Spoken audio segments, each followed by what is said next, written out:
Well, you do. You have a seat in the fight. Are we gonna switch over now? That way, when it comes time for the recommendation that they've made, you can say, this is Good visual. the order, this is the visual, is this what you want it to be? Now that I know that Bob's going down here, maybe we do have a fight. Well, Bob's, Oh, is Bob's Bob sitting here. there? Oh, there he is. yeah, Yolanda stays there Okay. in this. Oh, darn it.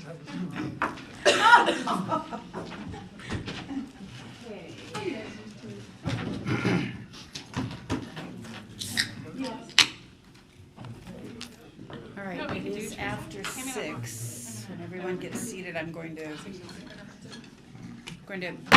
call the special meeting of the City Council for January 21, 2020 to order. And Teresa, will you please call roll? Deputy Mayor DeCoursey? I believe he's here, he's just not in council chambers yet. Councilmember Baggett? Here. Councilmember Brown? Here. Councilmember Jarash? Here. Councilmember Malinga? Here. Councilmember Stearns? Here. Councilmember Trout Manuel? Here. All right, this evening in the special meeting, there is one item on the agenda, and this is for city organizational overview, and tonight's show is on community development. Gentlemen, I'll let you all introduce yourselves and take it away. Thank you, Mayor, Deputy Mayor as he comes in, and City Council. My name is Jeff Tate, I'm Director of Community Development, and we'll each introduce ourselves here. But I figured I'd mention that I have been with the City of Auburn for approaching 10 years now. Prior to working for the City of Auburn, I worked in county government, same basic line of work for about 13 years. And my educational background is a degree in urban and regional planning from Western Washington University. I'm Jeff Dixon, Planning Services Manager. I've been with the City of Auburn for over 25 years.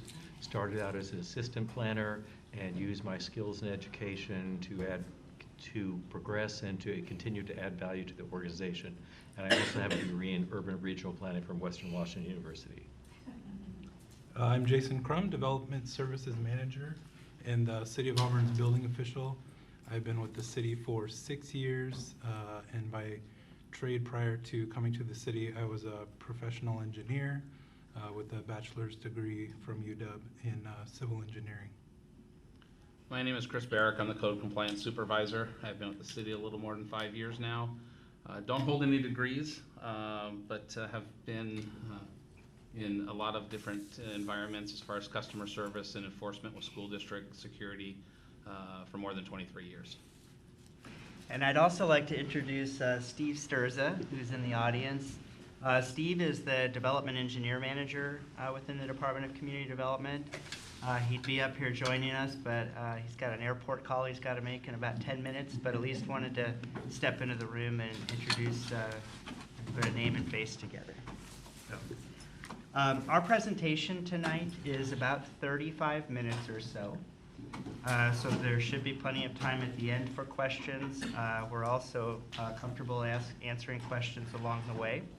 But basically our format tonight is going to be that I'll open with a few kind of high-level comments about what the Department of Community Development does and what we're responsible for. And then each of us is going to go through specific areas that we manage and oversee within the department. And then I'll conclude with a few slides that kind of hone in on some numbers and statistics for Department of Community Development. So the first slide is an organizational chart, kind of hard to read, but I really just wanted to kind of give a picture of what the department looks like in terms of size and how it's divided into different areas. So there's 30 people that work in the department, and there are 6 groups. So there's community services, there's planning, there's development engineering, development services, there's the administrative side, there's code enforcement. So we'll talk about each one of those areas here as we move through the presentation. I think with that, I just want to highlight some basic, high-level areas of responsibility for community development. And I promise that we're not going to read through a lot of text during this presentation. It's very photo-heavy to try to give a picture of what we do. But I am going to depart from that general rule and just go down some of these bullet points. So we draft and present land use policies, zoning maps, and city codes for consideration by the Planning Commission, who makes recommendations to City Council. Planning Commission is a 7-body member.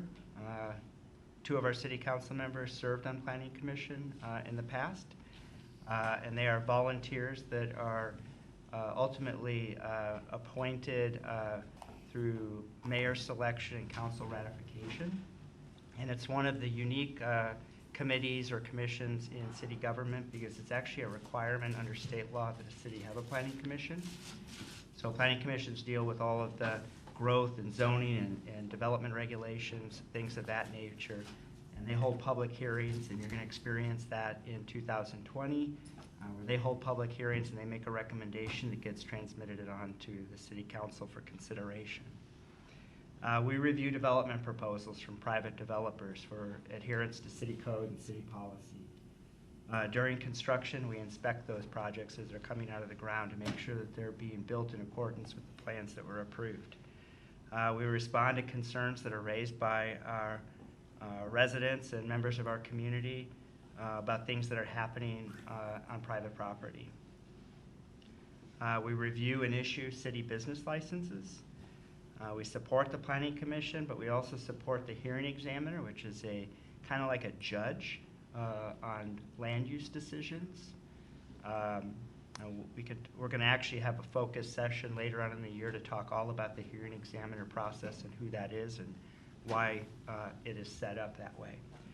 And we also staff and serve the Human Services Committee. We work very closely with Public Works in a lot of the work that we do, and a lot of that daily connection is with private development that occurs. And our team will talk a little bit more about the details of that and why it's important that we're really joined at the hip when we're looking at new development in the city. We partner with lots of organizations who deliver service in our community to our vulnerable and our underserved populations. So we have lots of nonprofits that we work with and organizations that we work with, and I'll talk a little bit more in detail about that in a moment. We have a neighborhood program that is designed to build community and make investments within our community and program within our community to bring people together. And we liaison to the Community Wellness Special Focus Area as well as the Public Works and Community Development Special Focus Area. On the next slide, we'll break that down into what kinds of things come before each of those special focus areas. And we make repairs to private homes in order to keep people in place. And we'll have some pictures of what that looks like here in a second as well. Won't spend time going through these bullets, but did want to provide a sense of the types of issues that make their way to each of the special focus areas. Of course, later on in the evening, council will be talking about appointments to chair and vice chair positions within these special focus areas. So the community wellness one, our department has a strong liaison relationship with community wellness. And then on the other special focus area of public works and community development, again, we're joined at the hip with our public works department and in working with the chair and the vice chair of those special focus areas. With that, I'll turn it over to Jeff. Jeff Dixon, Planning Services Manager, and I want to talk about the responsibilities of the Planning Division of Community Development. In short, our team is responsible for developing the long-range land use pattern of the city, essentially what uses are allowed where, and to make sure that the development meets the zoning code requirements and is supported by a full complement of urban development. Most commonly, planning is divided or thought of as 2 different types: long-range planning and current or short-range planning. And I have for you tonight an element of the city's comprehensive plan. It is actually the chapter that is the core plan. So it is a summary of the city's overall comprehensive plan and seeks to boil down the policies and guidance in the city's overall comprehensive plan into a more readily accessible chapter. The city's comprehensive plan guides the growth and development of the city over generally a 20-year period of time. It takes into account requirements of state law, such as the Washington State Growth Management Act. It also takes into account regional policy requirements, such as the Puget Sound Regional Council's Vision 2040, which is soon to be updated as Vision 2050. And it takes into account policies that have been developed on a county-wide basis in both King and Pierce counties, since the city of Auburn spans both of those counties. The comprehensive plan also considers how the city will support increases in housing units to accommodate the city's share of the state's allocation of population growth. The comprehensive plan usually has elements that are specialized by subject matter, such as a historic preservation element or the city's shoreline management program. The management program seeks to protect the significant natural resources of the two rivers in the city, while promoting access to these and enjoyment for citizens into the future. Another special subject element by geographic area is neighborhood plans or sub-area plans. Those examples of those might be the city's downtown plan, also the special area plan that governs the Auburn Gateway planning area, or for example, like the Auburn Adventist Academy special plan area. Besides just required elements, the comprehensive plan affords the opportunity to build upon the characteristics that make Auburn unique and differentiates it from other nearby communities. We can influence the factors such as density standards in terms of how the city wants to grow and what we want to look like. We can accentuate the positive aspects of our community, such as the physical setting in a valley with adjacent hillsides and two rivers. By contrast, current planning focuses on the administration of the city's zoning code and subdivision regulations. So it's more focused on development of private property that is not public right-of-way. These zoning regulations address such features as the land use, whether the property can be used for a business activity such as a grocery store, a cell tower, or a machine shop. These decisions often involve public noticing and inviting public comment and inspections. So the planning division has a lot of public engagement and a lot of customer service. The zoning regulations typically address such elements as the bulk standards, like how tall buildings can be, what the setback requirements are that apply, and such features as landscaping, parking, outdoor lighting, signage, and even architectural design standards in certain instances. In the case of the downtown area where we have certain design standards, and in certain types of projects like mixed use or multifamily development. So these standards can make a huge difference in a person's experience of a place, and also their use and enjoyment. So all of these are important to the quality of life in Auburn. Another primary responsibility of the planning division is the environmental review, which is specifically includes the administration of the State Environmental Policy Act, which requires that the city must consider the environmental impacts of all the decisions it makes.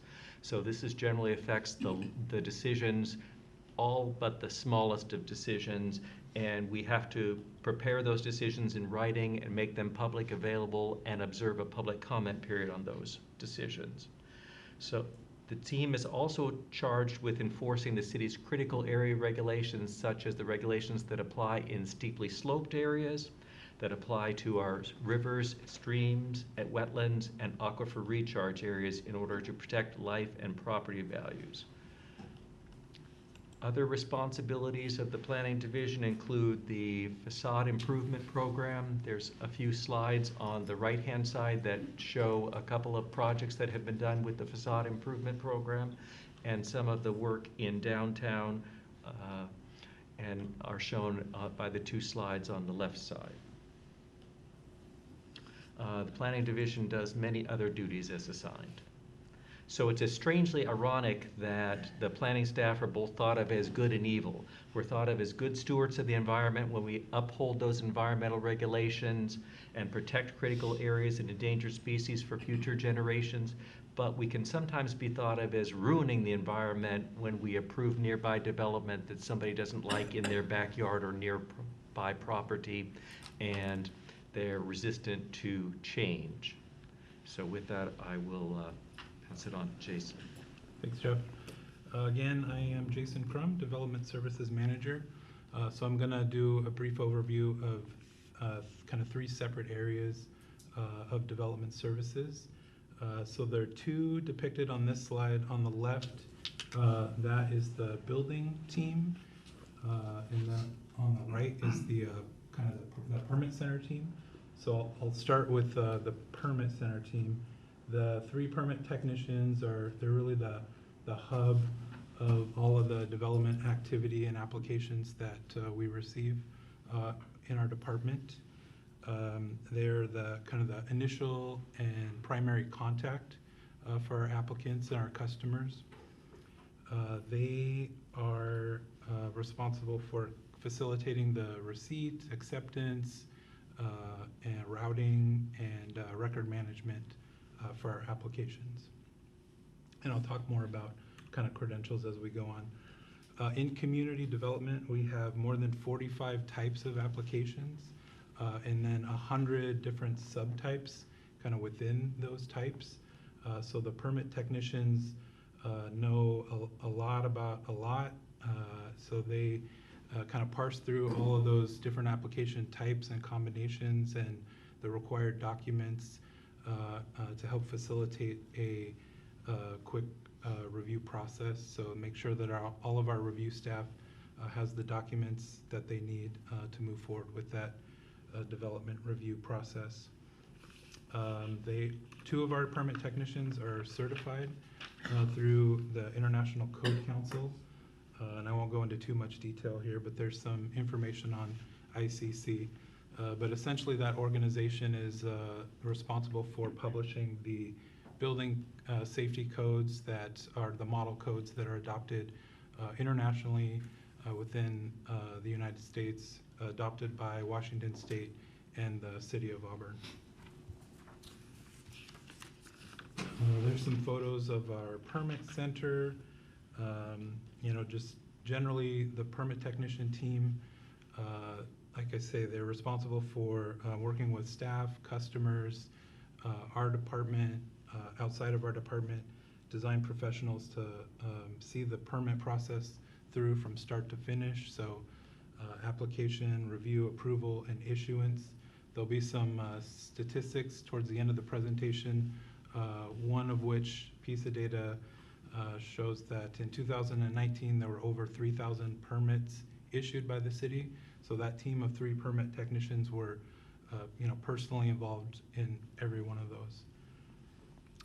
Moving on to the building group, so they are responsible for making sure that structures constructed within the city limits are safe and meet code requirements. So I think everyone has a reasonable expectation when you go into a building, a store, a restaurant, an office, that you're walking into a safe structure and a safe environment.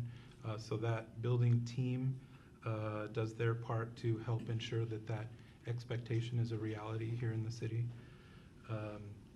They are responsible for reviewing plans and inspecting construction work for those types of projects, making sure that they meet all of the adopted building codes. So depicted on the right there is the current suite of adopted international codes. So that's 15 different code books totaling more than 4,000 pages, and that does not include all of the associated documents adopted, such as ADA accessibility guidelines, Washington state amendments, and city code. So they are making sure that the development applications meet all of those standards. The team of the building group of 4 or 5, including myself, collectively have 15 ICC certifications. So in things like plumbing, mechanical, fire, commercial, residential inspection, and plan review. And as part of the maintenance of those certifications for the building group and the permit technicians, continuing education is a requirement. So the building codes get updated every 3 years, and design and construction practices, change and evolve over time. So I think we all, not only is it a requirement that we do this continuing education, but as a group and a department, we like the ability to gain knowledge and do training and develop professionally and collectively increase our knowledge. So the top middle picture just kind of shows some of the paper building plans and kind of reflects the prior process. We have gone to an electronic application review and issuance process. So this is really hard to see, but just kind of illustrates, here's a couple of plan sheets. And just to give you an idea of the level of detail that's included in just one plan set out of potentially 100 or more. But as we're able to review these documents electronically, a lot of different disciplines can review concurrently and see what others are referencing. Becomes a really good communication tool internally and then externally with the design professionals, because it's legible. We can point to different things, ask questions, kind of show where some revisions required or something doesn't meet code. So it makes our work more efficient and is a better product for our customer. Here is a couple of slides or photos that show a construction project in process. So this is the Trek Apartments, kind of kitty corner to us. That project had 110 building plan sheets, and over the 16 months that this project was under construction, our building team went out and did almost 200 individual inspections for that project. So comparing that to a single family residence, we typically go out a minimum of about 10 times for a single family home. So you can see the kind of the order of magnitude for a large project. The amount of time that our inspectors are out in the field is pretty astounding. We also have a good working relationship and partnership with the Valley Regional Fire Authority with regards to development reviews. So we work with the Fire Marshal's office to make sure that development meets emergency service requirements and fire safety elements. And at times, the building group, along with code enforcement, will go out to inspect buildings that have been damaged, maybe through fire or flood or sometimes vehicle impact.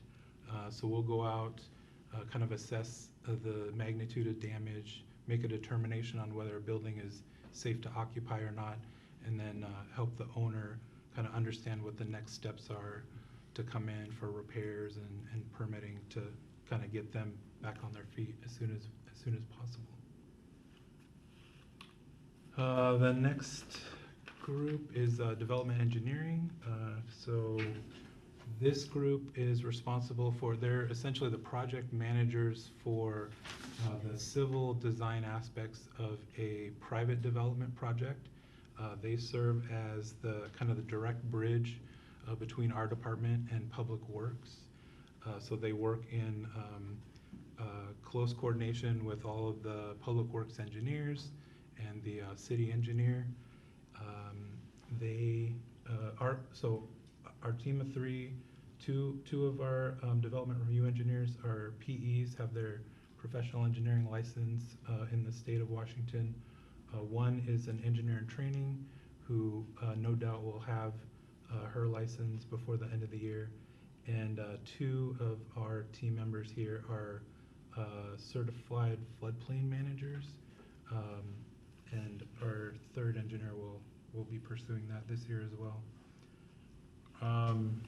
So the development review engineers are looking at, like I said, civil projects to ensure that the design and construction is going to meet federal, state, and city code requirements as adopted by City Council.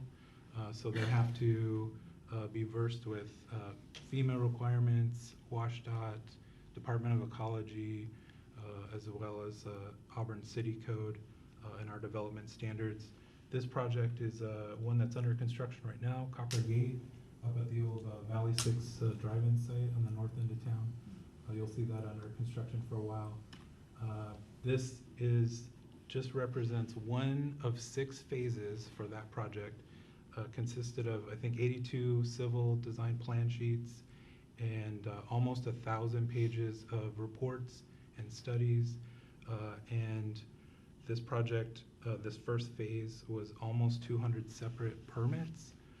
So the kind of the level of detail and work for kind of review and oversight of these projects is again, the magnitude's pretty astounding. This next set of slides kind of shows the transition of a development under construction. So this is a subdivision project, started with 6 parcels, 23 acres, that was subdivided into 106. So this is kind of, a private development project where someone's developing some property, but we have an invested interest in making sure that the development occurs responsibly, because if it's not done so, it might impact the surrounding neighborhoods, flooding, construction debris, impact to roads, etc.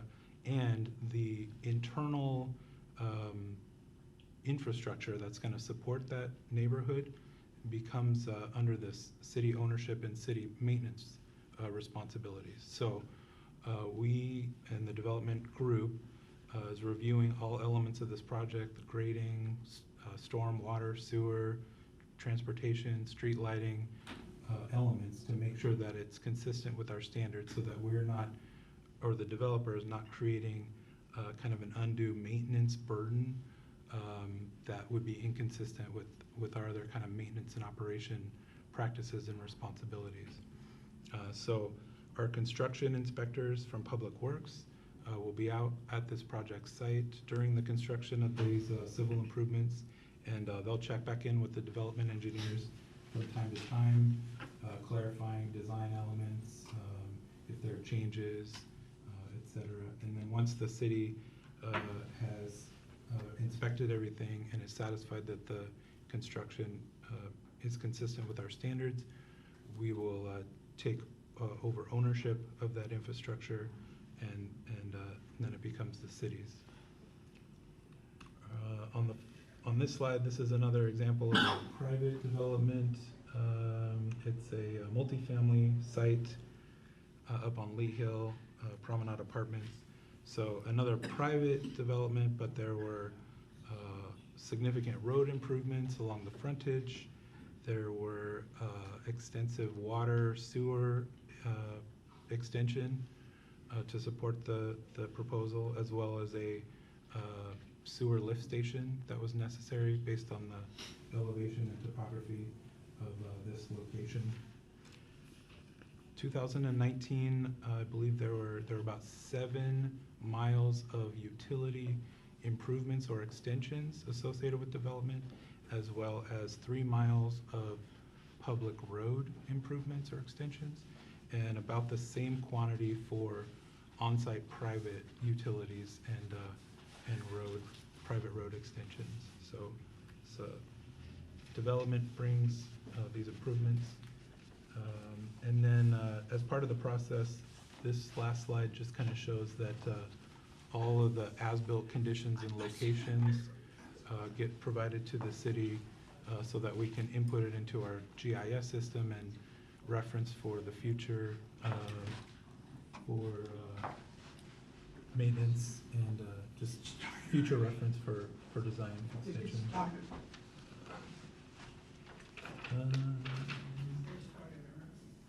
So I think just to close out this section, I wanted to mention, I think that sometimes there's a perception that the development group and other reviewer groups as part of our department are kind of an impediment to development, or that we pose as a kind of a bureaucratic obstacle to development.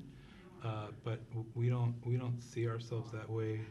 We see ourselves as really providing guidance to developers and applicants to help them navigate all of the different standards and regulations, because there is a lot, and we recognize that, but we really have a proactive and customer service approach of problem solving and helping developers figure out how to overcome some of those challenges.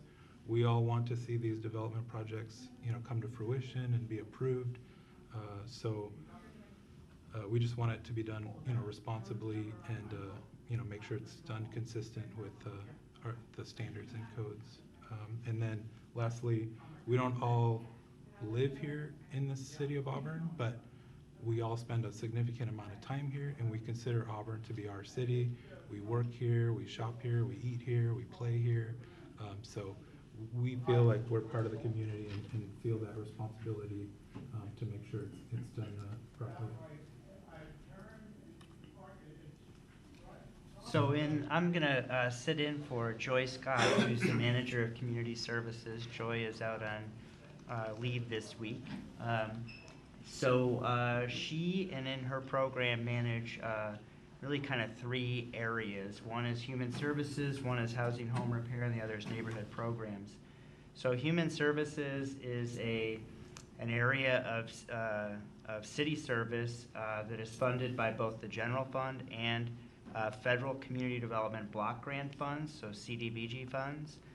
And those investments go into funding a number of agencies and nonprofits throughout our community that help deliver services to our homeless population, folks who need mental health assistance, or folks who need some support when it comes to domestic violence. So there's a variety of different subject areas. We don't actually provide service in those areas. We work with our partner agencies and help fund those services throughout our community. And then again, I mentioned earlier that there's a Human Services Committee. That's a committee that City Council is going to engage and just meet on March 23rd. So they'll join a future study session so that Council and Human Services Committee can just see who you are, talk a little bit about the work, things of that nature. And they pass forward recommendations to City Council. And one of the most important recommendations they pass forward to City Council every 2 years is how to prioritize and fund human services in the city of Auburn. So that is always a robust conversation, and that'll be occurring this year. In the area of home repair, so I'm just going to flip through slides. I'm not going to talk about each slide. They have photos of before and after and the types of work that home repair funds. So this is primarily funded through community development block grant funds. But you'll see projects that we are out in the community helping pay for some of our more vulnerable populations who might be at risk of losing their home, or their living conditions fall into a state that's not healthy. And we really look at this as a homelessness prevention program as well as just a home improvement program. So we do a yearly report to City Council on the Housing Home Repair Program, how much money we spend, how many projects we did, and what those projects look like. So that is something that will come forward to City Council this year. Also within community services is our neighborhoods program, and neighborhoods oversees a few different areas. One is our Civics Academy. So we're entering our 5th year of Civics Academy, and that is a free class that members of our community can sign up for and attend. And it's an 11-week course. And folks who attend those courses get experience in going down and visiting some of our facilities out in the city for utilities or whatever the facility may be. We partner with Valley Regional Fire Authority. We have classroom time in here. And every department is represented. Community development helps organize it, but it's really an all-hands-on-deck kind of effort with all 9 city departments participating in. We also have a community matching grant where we're able to make small investments in communities of up to $5,000 to help with beautification or crime prevention or anything that promotes civic engagement. And the pictures there are an example of a bench that was dedicated to one of our members of the community and a park revamp. We also organize National Night Out. This too is an all hands on deck, every department represented. This past National Night Out, it's every August. So in 2019, there are 52 neighborhoods that we visited that consisted of apartment neighborhoods, condominium, mobile home park neighborhoods, single-family residential neighborhoods. 68 staff members participated in that. They do that on their own time. They don't get paid for it. And everybody is teamed up in pairs, and essentially every pair of 2 will visit 3 or 4 neighborhoods and spend half hour, 45 minutes, and we all just kind of rotate around. And we've always enjoyed a lot of elected representation those evenings as well with city council members and mayor. So a few photos that just show what National Night Out has looked like past couple of years. And I'll turn it over to Chris. Thanks, Jeff. Good evening. My name is Chris Barrick. I'm the Code Compliance Supervisor with the city, and I want to talk with you a little bit about code compliance and code enforcement and how that looks here in Auburn. The department is comprised of 3 officers. We are unique in the sense that the codes are black and white. We get a lot of complaints here in the city. We last year opened and were hands-on with more than 1,000 reactive complaints throughout the community. But we have a different approach. Myself as a supervisor, George Winter is been at the city about 2 years now, and he is a more traditional code enforcement officer out on the streets. About 90% of his workload is reactive, about 10% is proactive. We have Officer Tammy Capulli, who does about 30% reactive traditional code enforcement, and this is where the uniqueness comes in.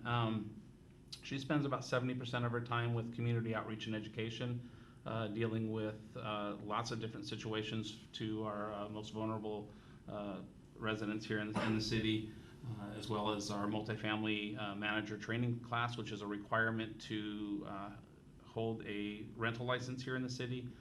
For a duplex or larger, it requires that all either owners or managers attend a 8-hour course. You'll refer to the SAFER, it's Safe Auburn for every resident. We have a vacant property registration.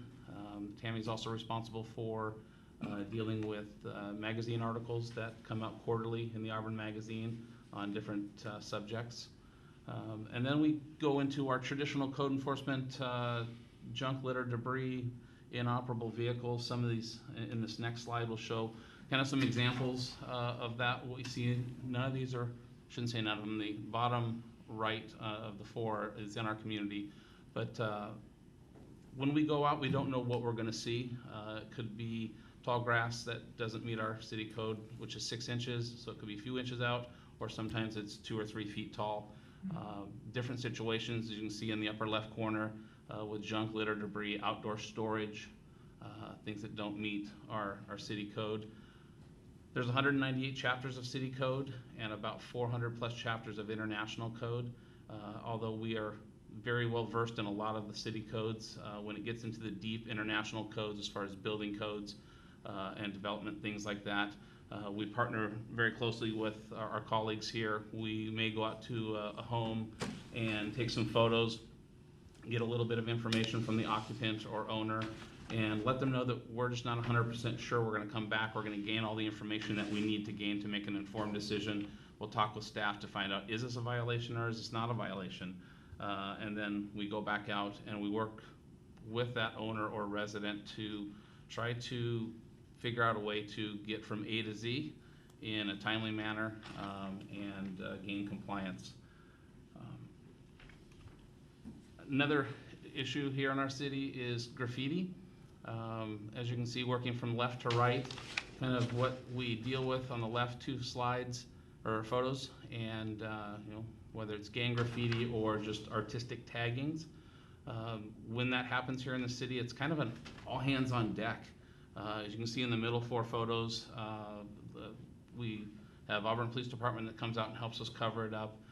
In the upper right picture is Officer Capulli out covering, and then the two kitty corner on the other side are the international students from Green River Community College that come out once a month, find out where our hot spots are here in the city, and help us with getting permission from private property owners, and they go out and cover graffiti. So it shows, this kind of depicts of what we have, how we as a city deal with it on an immediate, and what are we going to do to deter it.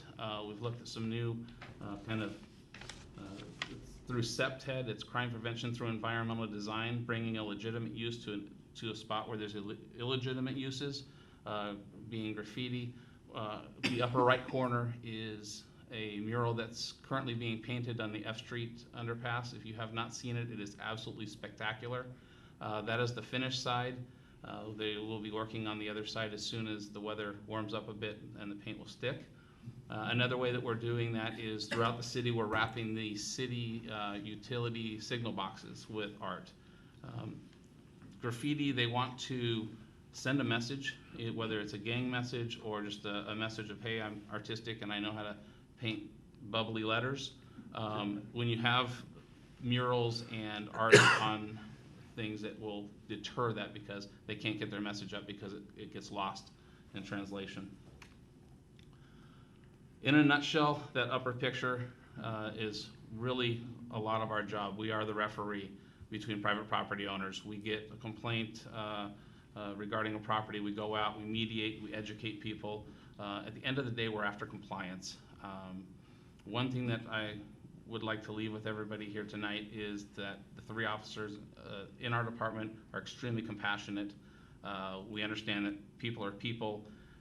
There could be tall grass, there could be junk, there could be whatever their code violation is. There's a reason behind it, and it might not just be that they're defiant. So we go out, we handle each situation uniquely. No two grass complaints are the same. So we knock on a door, introduce ourselves, and try to figure out how do we get from A to Z and make everybody happy. Some common misconceptions about code enforcement is that we rule with an iron fist. We don't. We are not driven by fines and penalties. We are after compliance. It may take a few extra days to get something done, but at the end of the day, we work from A to Z, get it completed, and move on with our day. They move on with their day. And although the code is black and white, we understand that each situation is unique. And what you'll see in those two photos, or actually the four photos there, the top is a city abatement where it was junk, litter, debris, inoperable vehicles, kind of a before and after. We obtained a search warrant, a court-ordered warrant for that. We went on with some outside contractors, cleaned up the property. The neighbors were extremely happy about that.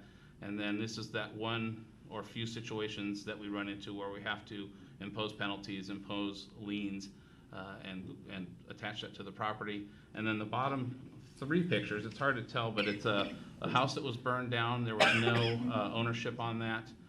The middle one is where the city went in and abated that property and took care of the structure. We liened the property for all of the costs. We did recoup all the money on that when the developer came in and, or an investor came in, purchased the property, and built a new house there, and now there's a family living in it. It looks great in the neighborhood again. So, turn it back over to Jeff. So to close on the last couple of slides, there's a few other things that the department's responsible for. So business licensing, addressing in the city, parking permits, pet licensing, general department support, oversight of the Auburn Environmental Park, and then our general support to Planning Commission and Hearing Examiner. I won't spend a lot of time on this slide, but it provides a bit of a caption on what a budget looks like for community development. And I wanted to show this because just to illustrate that there's several different areas that a department is funded through. We're not unique. In community development, we have 6 different areas that our department is budgeted out of. So when we spend money, we bill it to different types of accounts. And in this slide, it tells you across the row at the top what each of those total budget amounts were for the 2020. Gives you a sense of how much we're paying out of those budget areas into salaries and benefits, how much is paid into interfund for us to be able to support the IT needs we have, the fleet needs we have if we need vehicles and gas, there's a few of those different types of interfund costs. So and then I put some notes in there about some of the other costs associated with things that are outside of interfund and salary and benefits to kind of start getting a sense of what a budget looks like for a department like ours and percentages that kind of get earmarked towards different parts of the budget. We're going to have lots of time in 2020 to talk about budget and numbers and things of that nature. And then 2 more slides. So this one is really a snapshot of some numbers to give a sense of what the department does. So number of permits issued and inspections, the construction valuation in 2019 for all permitted work, number of lots created, and on down the line. Wanted to call out a little bit about the way the Human Services budget works and the number of agencies and grants that are awarded, as well as calling out business licenses. We renew just over 5,000 business licenses per year, and then the number of new licenses that were issued last year. And then at closing with the home repair program, we did 63 projects last year, spent about $325,000, so it comes in a little over $5,000 a project. And to close on, hard to read and not really wanting to spend time on what the words say, but the point of the 2 slides here is that in 2020, and we do this every year, as we go through an exercise of goal setting for the department, and I'd love to share what this looks like so that you can see the line items. But really we go through and we want to make sure that we're striving to continue to make the department better as it serves its community and also how we serve each other. Again, it's really just illustrative of the fact that there is a continued effort and motivation amongst the whole team to continue to identify areas to work on, to volunteer to participate in and sign up for different projects, and which departments we need to work with to make sure that those projects come together for each year. Questions from council? Deputy Mayor DeCoursey. Thank you, Mayor. I have a comment and then a question. Jason, it's quite daunting to see the vastness of what's required today for permits and applications and plans. And when I look back and see the 4,000 pages of building code, I remember my days in construction. I started 1 million years ago, and we could carry the beautiful building in the back pocket. Pages and kind of guideline there wasn't anything else, but I'm really glad to see we've actually moved to the electronic age and accepting plans for permits. And when you're doing the electronic reviews, do you actually make comments electronically on the plans? And if so, how does that go back to the submitters on that? Yes, so we do make those comments directly on the plans. I think that's a more efficient way than doing comment letters, I think we found over time, because like I say, you can point directly to the elements that need to be corrected. And right now, we generally are submitting those back to the applicants by email.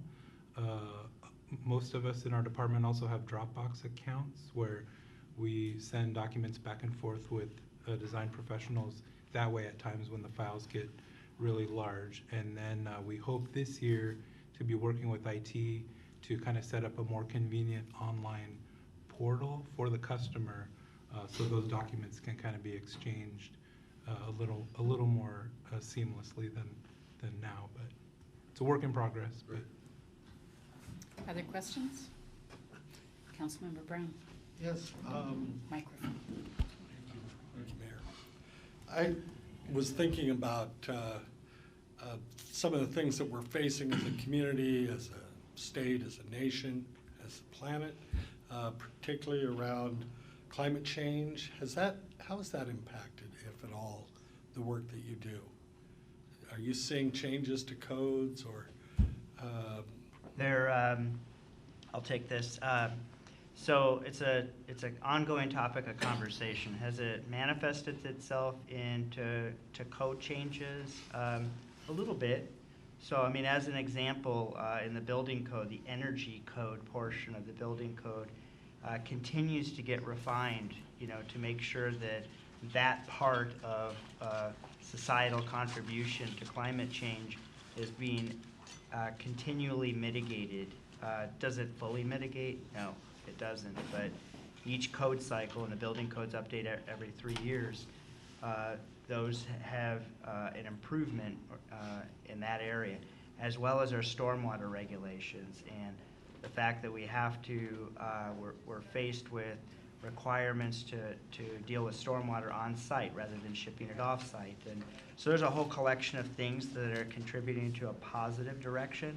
But one thing that's more focused and maybe more directly aimed at climate change is that as part of the Growth Management Act, the state legislature is looking at, they looked at it last cycle, they're going to look at it this session, about cities and counties incorporating climate action elements into their comprehensive plan. So we may see that coming to be more directly targeted at climate change. And one other thing is King County and Pierce County both have climate change and greenhouse gas reduction targets established in countywide planning policies that all of us as cities participate in, and we provide data back to the county on what we're doing to mitigate that contribution of greenhouse gas. So there's a lot of things happening. It's still, in my mind, kind of swirling into something that is more organized and concise, but there's a lot happening that favors climate, reducing the effects of climate change. Councilmember Trout Manuel. Yes, I have, can I ask? Microphone. I did. It's not on. There we Turned go. on the wrong one. Okay, can I ask two? Does anybody else have questions? So ask your one, and then we'll go to Councilmember Okay, Stearns. sounds good. Jason, I also was in awe because just getting done with my remodeling and all the steps that we had to go through and everything, and to see that you had over 3,000 permits or building permits and stuff, and to see the amount of people that you have on your staff, I was just in awe, as Mr. DeCourcy. But you also said that the young lady is getting training. Where is she getting her training at? So there's a couple of sources. So there's some certified trainings through International Code Council, and there's some partnerships. There's some local organizations, WABO, Washington Association of Building Officials, that puts on like a week-long training seminar of different topics every year, and they have some kind of accessible classes that are meant for permit technicians and kind of administration of the processes. So that's a resource that we go to every year. Okay, and is she getting credit for working and doing it on the job as well? Mm-hmm. Yeah. Okay, thank you. Councilmember Stearns. Thanks. What, in terms of planning, do we do any work with the Muckleshoot tribe on that?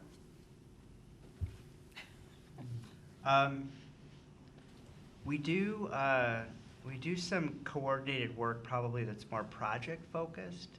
So as the Muckleshoot tribe looks to make improvements within their boundary, their jurisdictional boundaries. We do work with them on extension of utilities. We work with them on some of the planning issues that go on with development. Right now, we're still trying to find kind of a way to work together on some of our longer range planning, like how we coordinate our land use designations. We have very different approaches to how land is managed, and I know that's not unfamiliar to you. So I mean, we're still kind of working on a way to how do we approach what our obligations are under the Growth Management Act with how the Muckleshoot Indian Tribe approaches their long-range planning efforts. We do have periodic meetings with tribal council and electeds and the staff from both MIT and the city join in those conversations and work on issues and that we jointly share. Thanks, Jeff. Councilmember Baggett. Thank you, Your Honor. Gentlemen and your staff, I can't say enough good stuff about all the things you folks do. Having come out of the Planning Commission and seeing all the support and everything that you folks provide, it's immeasurable. Having worked at Boeing and construction contracts and construction management, I can appreciate a lot of the things that each one of you gentlemen do and your staff.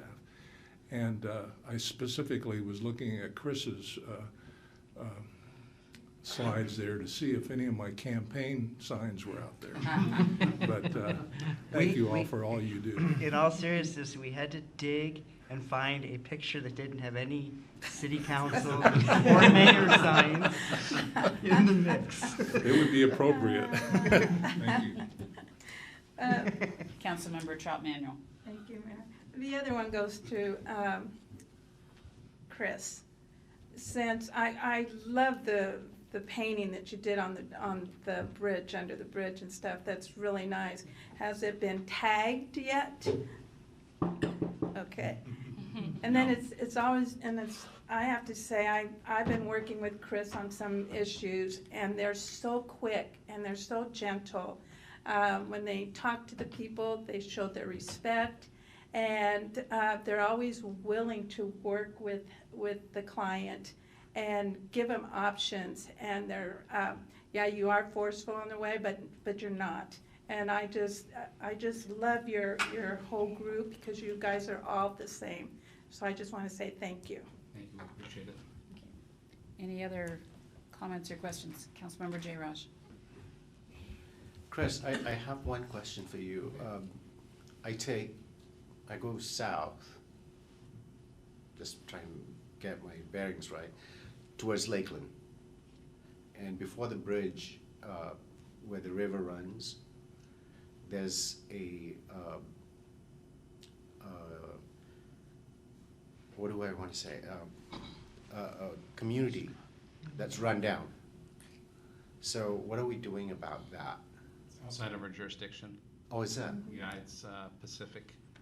Okay. Yeah, it's kind of a little extension island that extends. It's the old, I believe, Cool's restaurant. It's Like kind of Cool's a Cafe. brownish colored restaurant that's Yeah. vacant. Right. And then a coffee stand. Yes. And then that mobile park community. Right. That is outside of our jurisdiction, unfortunately. Okay. All right, we are approaching about a minute and a half before our regular council meeting begins, so I will close the special council meeting and say thank you very much, gentlemen, for providing a very comprehensive overview of community development. Thank you. Well, I've appeared in court where the judge would hold you in contempt if you. Oh, that Jason. All of it. That was not. Yeah. Well, you definitely get the timeout chair.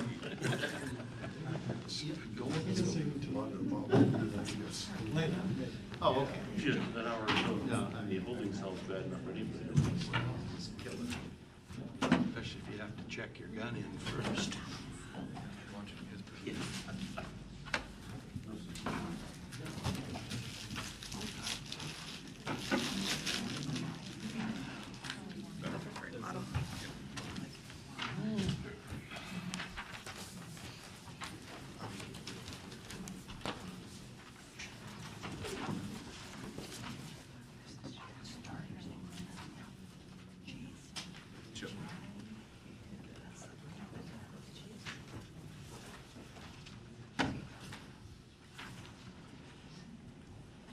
John. Yep,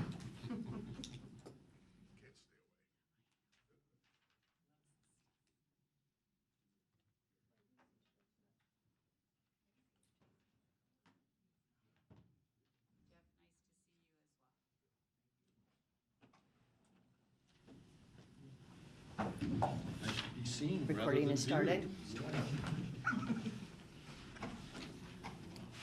Teresa, let me know when you're ready. You ready? Okay. Good evening. We'll call this meeting to order. If you'd all please rise and join me in the Pledge of Allegiance. I pledge of allegiance to the flag of the United States of America and to the republic for which it stands, one nation under God, indivisible, with liberty and justice for all. Thank you. Please be seated. And Teresa, will you please call roll? Deputy Mayor DeCoursey. Here. Councilmember Baggett. Here. Councilmember Brown. Here. Councilmember Girage. Here. Councilmember Malinga. Here. Councilmember Stearns. Here. Councilmember Trout Manuel. Here. Thank you. All right, tonight we have appointments that we will be doing for the Arts Commission. The City Council to confirm the following appointments to the Arts Commission. All terms will expire December 31st, 2022.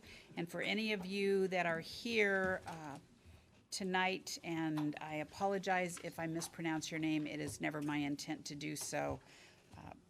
But I will apologize in advance and the outside chance that I do. So those appointments this evening are John Harris, Anna Kier, Ann Natali, Susie Newberry, Kent Sprague, and Dinah Rao. Is there a motion? Deputy Mayor DeCoursey. Thank you, Mayor. I move to approve the members of the Art Commission for a term that will expire December 31st, 2022. Thank you. Is there a second? Councilmember Malinga.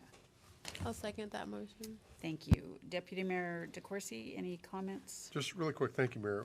We reviewed the applications for the members of the Art Commission, and I must say that their qualifications are actually impeccable. It was really interesting reading some of the activities that some of these folks have been involved with, and I know they're going to do great work for the city.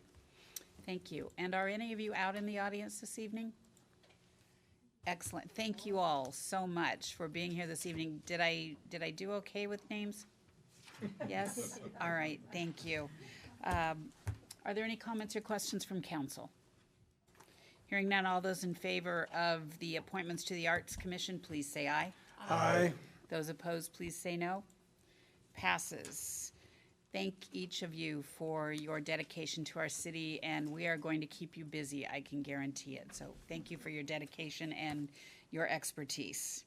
Do we have any agenda modifications this evening, Teresa? A revised copy of Resolution 5489 has been provided to council. Okay, council, you all have your copy of that? Excellent. All right, we will move to public hearings. This evening we have a public hearing for modification of the City Transportation Improvement Program. City Council to hold a public hearing in consideration of the adoption of changes to the 2020 through 2025 Transportation Improvement Program. Ingrid, do we have a staff report? No staff report tonight. We did discuss this at the last study session, and this is to add and or amend 2 projects on our TIP that we recently got grant funding for. Excellent. All right, council, do you have any questions before we open the public hearing? All right, I will open the public hearing for modification of the City Transportation Improvement Plan. Is there anyone that would like to speak to that modification? Is there anyone at all? Hearing none, we will close the public hearing and move to audience participation. This is the place on the agenda where the public is invited to speak to the City Council on any issue. Those wishing to speak are reminded to sign in on the form provided, and please keep comments to 3 minutes or less. Is there anyone that would like to speak? Please come forward, give your name and address for the record.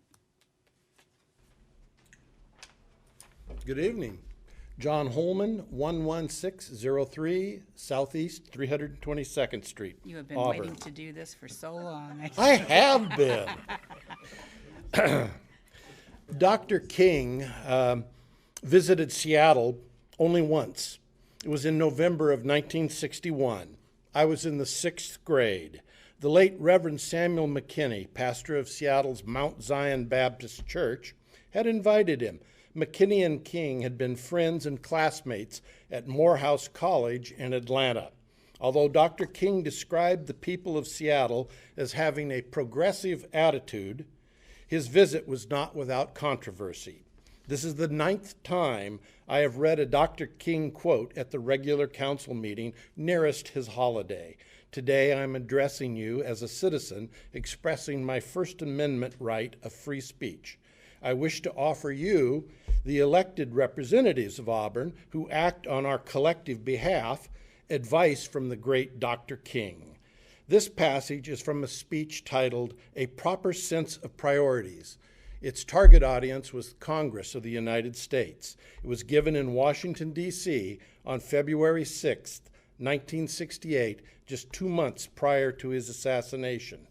And I quote, "A member of the press recently asked me, Dr. King, since you face so many criticisms and since you are going to hurt the budget of your organization, don't you feel that you should kind of change and fall in line? Aren't you hurting the civil rights movement, and people who once respected you may lose respect for you because you're involved in this controversial issue?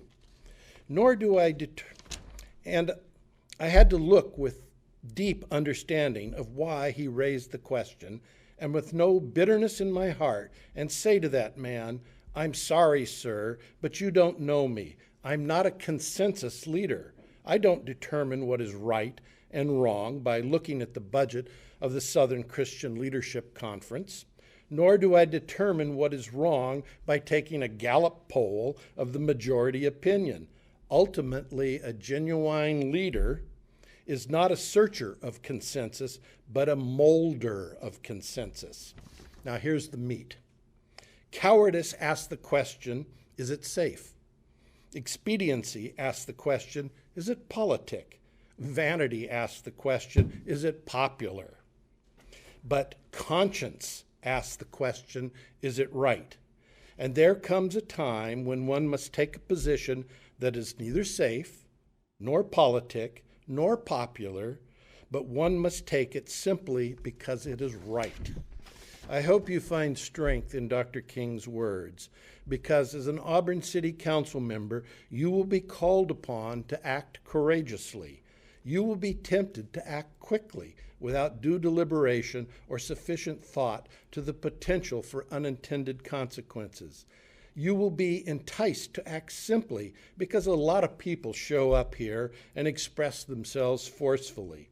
But through it all, your charge is to do the right thing in spite of personal consequences. I am confident each one of you is up to the task. Thank you. 2 seconds left. Look at that. Thank you very much. And I have a copy of his quote for all of you. Thank you. Is there anyone else that would like to speak?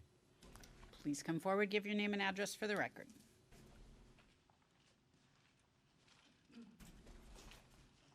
Yes, my name is Bob Zimmerman, 33029 46th Place South.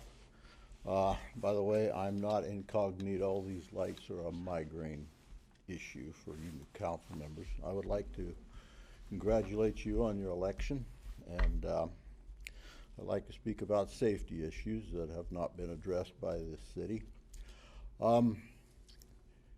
Today, Boeing stock fell, I think, a little over 3%.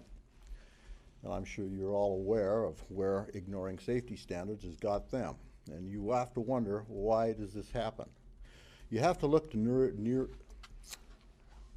neurological science and their research to really understand why the human brain does what it does. And 66% of the people are visual learners. And we have not seen airplanes diving out of the sky on their own. Consequently, they ignored the safety standards, and consequently, they have destroyed their leadership in the world and the confidence of the FAA all over the world. And I think the same thing is happening right here in Auburn today. We have people that sit at a desk, they read these words on paper, they have no experience in industry the way I have had, And they've never seen these kind of issues happen, so they just choose to pretty much interpret them to not really matter.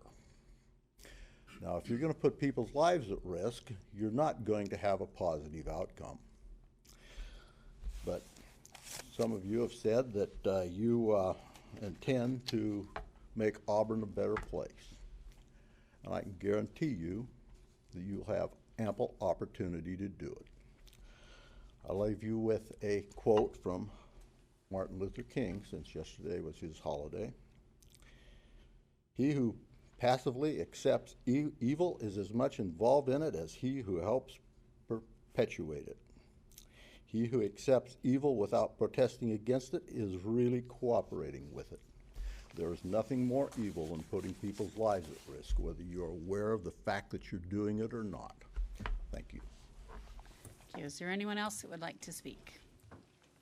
Please come forward, give your name and address for the record. My name legally is Sarah Rosal, by J.J. Rosal. Okay, wait until you get to the microphone so it can be recorded. Thank you. My real name is Sarah Rosal, but I go by J.J. Rosal. I live at 205 H Street Northeast. I recently moved there. I've been planning to come before City Council for some time.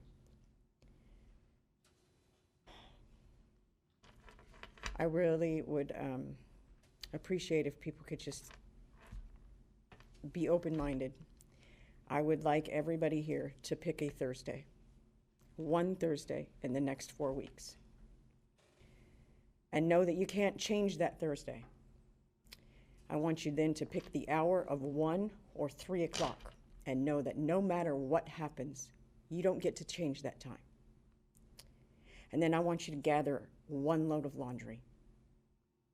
And I want you to wash that laundry in your bathtub in the coldest water you can possibly fill it with. And I want you to use that for 1 month. And every time that you need something different to wear, I want you to wash it again in the coldest water you can possibly have. And remember that you have to dry these things outside. And then I want you to remember that we wash our clothes in the river.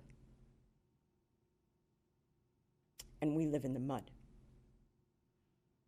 The city of Auburn does not provide one 24-hour hygiene facility for your homeless community. I am homeless. I have spent 1,486 days looking over my shoulder waiting to see when I'm going to get raped or robbed next. And that is a real story. I don't need anybody's pity or sympathy. I believe that we are better than this. And I believe as a society, maybe we cannot change the entire world, but I believe that we can change this city. I have been personally escorted out of Walgreens at the base of Muckleshoot Hill because I did not remember the last 4 numbers of my cell phone number from 4 years ago and my house address for antibiotics. Your streets, we are dying. We have nowhere to wash our hands. Speak blessings and not curses. I believe in a very big God. That's all I have to say. Thank you. And we are working on a one-stop shop approach in the city of Auburn.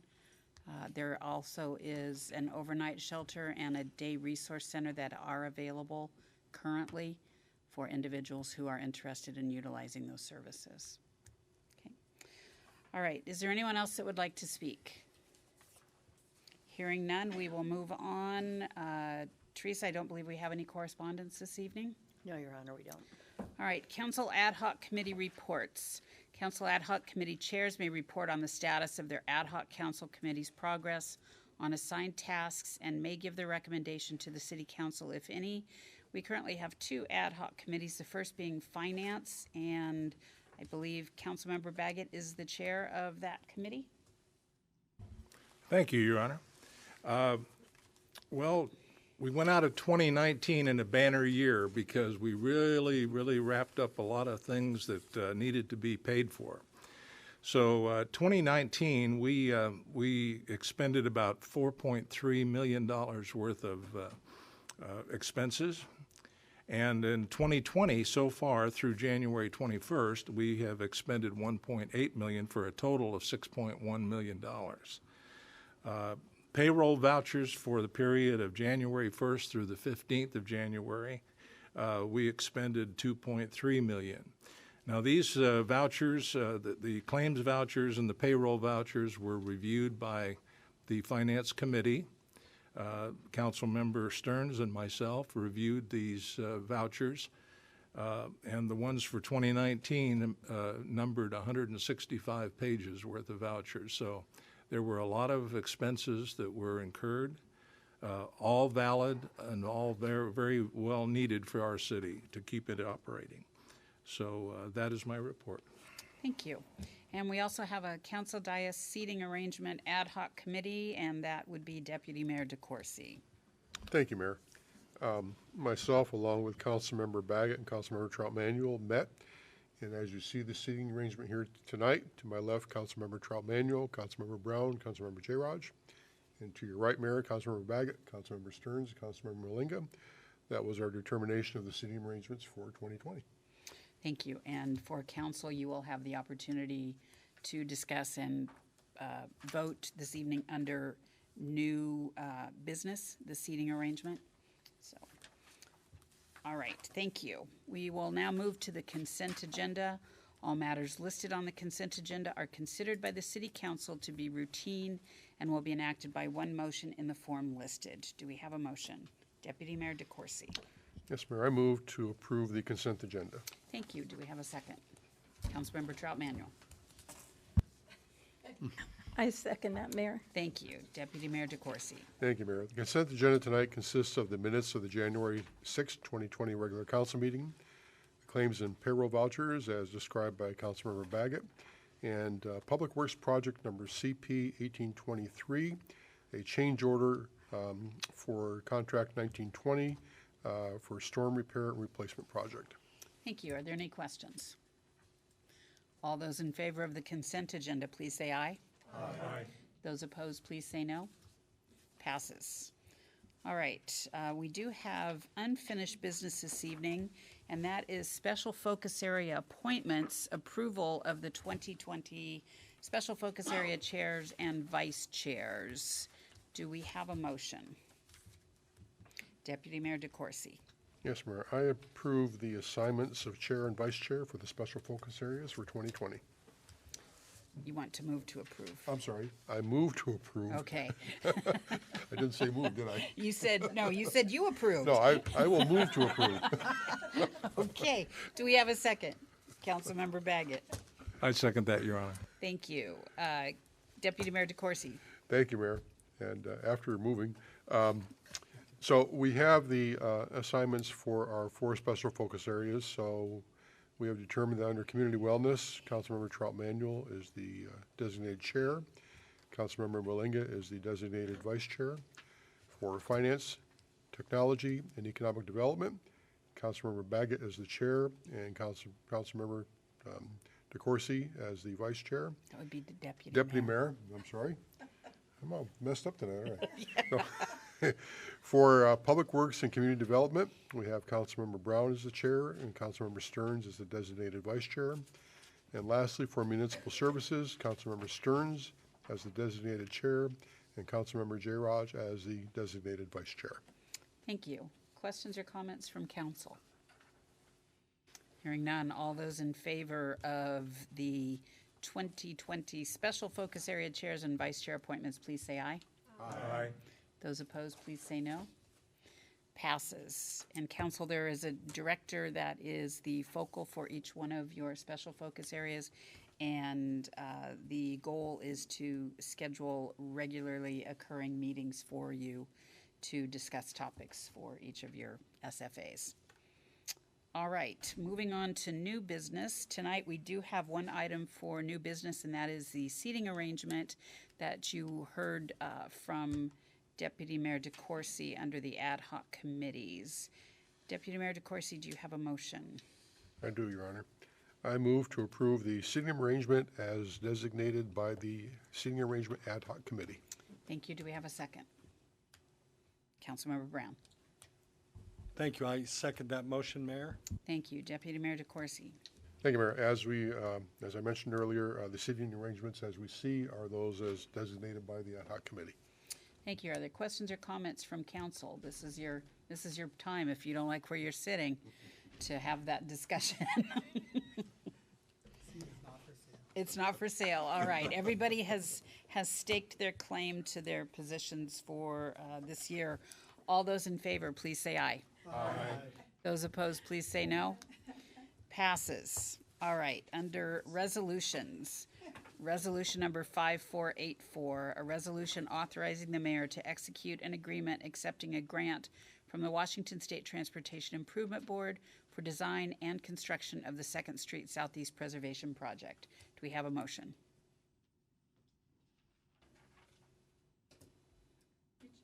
Do we have a motion? Councilmember Trout Manuel. Did you say 5484? Yes, I did. Okay, I'm sorry, I heard a 5 there twice. That's fine. I'd like to make a motion. I'd like to make a motion to adopt resolution 5484. Thank you. Do we have a second? Councilmember Malinga. I'll second that motion. Thank you. Councilmember Trout Manuel. Yes, resolution number 5484 authorizes the mayor to accept a state grant from the Washington State Transportation Improvement Board, which is the TIP, in the amounts of $590,000 to finance a design and construction of the 2nd Street Southeast Preservation Project. This resolution was discussed at our study session on January 13, 2020. Thank you. Questions or comments from council? All those in favor of resolution number 5484, please say aye. Aye. Those opposed, please say no. Passes. Resolution number 5485, a resolution authorizing the mayor to execute an agreement accepting a grant from the Washington State Transportation Improvement Board for design and construction of the M Street Southeast Sidewalks Project. Do we have a motion? Councilmember Trout Manuel. I make a motion to accept resolution number 5485. Thank you. Is there a second? Councilmember Baggett. Second that, Your Honor. Thank you. Councilmember Trout Manuel. As our mayor said, resolution number 5485 is authorizing the mayor to accept the state grant from the Washington State Transportation Improvement Board, TIP, in the amounts of $450,000 to finance and design construction of the M Street Southeast Sidewalk Project. This resolution was discussed at a council study session on January 13, 2020. Thank you. Questions from council? All those in favor of resolution number 5485, please say aye. Aye. Those opposed, please say no.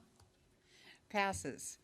Resolution number 5486, a resolution approving and adopting the modification of the 2020 through 2025 Transportation Improvement Program of the City of Auburn.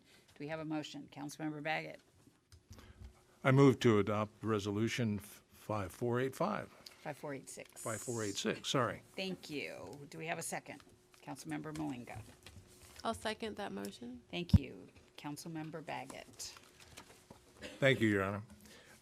Basically, this is to add a modification and an addition to our TIP, which is the Transportation Improvement Program for the city. And as mentioned up into the other previous resolutions, this is for the 2nd Street reconstruction, Southeast reconstruction. And for the addition would be M Street Southeast sidewalk improvements. This is a total of $90.98 million for the 2nd Street reconstruction and $0.67 million for the M Street sidewalk. Thank you. Questions or comments? All those in favor of resolution number 5486, please say aye. Aye. Those opposed, please say no. Passes. Resolution number 5487, a resolution authorizing the mayor to execute a Fifth Amendment to the Transit Service Direct Financial Partnership Agreement between the City of Auburn, King County, and Pierce County Public Transit Benefit Authority, or Pierce Transit. Do we have a motion? Councilmember Baggett. I move to approve Resolution 5487. Thank you. Do we have a second? Councilmember Jayraj. I second it. Thank you. Councilmember Baggett. Thank you, Your Honor. This basically is execution of a Fifth Amendment to the Transit Service Direct Financial Partnership Agreement between the City of Auburn and King County and Pierce County Transit Benefit Authority. This basically establishes the Route 497 service, which provides transit from the Lakeland Hills and the Auburn Station. The proposed cost to the city for this service is $118.3 thousand. All right. Questions or comments? All those in favor of resolution number 5487, please say aye. Aye. Those opposed, please say no. Passes. Resolution number 5489, a resolution relating to an airport lease and authorizing the mayor to negotiate and execute an airport office and tie-down lease with Classic Helicopter Corporation. Do we have a motion? Councilmember Brown. Thank you, Your Honor. I would like to move adoption of Resolution 5489. Thank you. Do we have a second? Councilmember Trout Manuel. I second that, Mayor. Thank you. Councilmember Brown.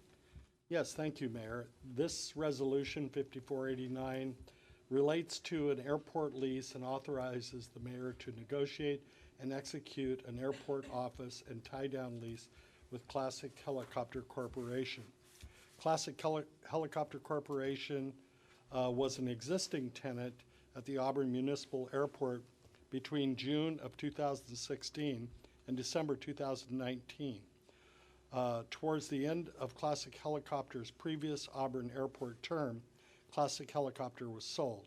The new owner now wishes to maintain a presence at the airport. Thank you. Questions or comments? All those in favor of resolution number 5489, please say aye. Aye. Those opposed, please say no. Passes.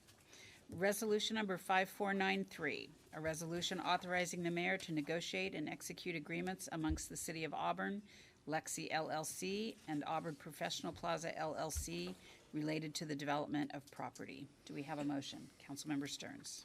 Thank you, Your Honor. I move to adopt resolution number 5493. Thank you. Do we have a second? Councilmember Malinga. I'll second that motion. Thank you. Councilmember Stearns. Okay. Thank you. So the resolution authorizes the mayor to negotiate and execute agreements between the City of Auburn, Lexi, and Auburn Professional Plaza related to the development of property. This is the Mel's Lot property, and it's used for a number of purposes, but including parking for Auburn employees. When the city bought Mel's Lot, it entered into a development rights agreement with the previous owner, a Auburn Professional Plaza, AAP, or APP. And this year, or last year, in 2019, the owner of the rights, Lexi, exercised this option under the 2010 agreement to regain title.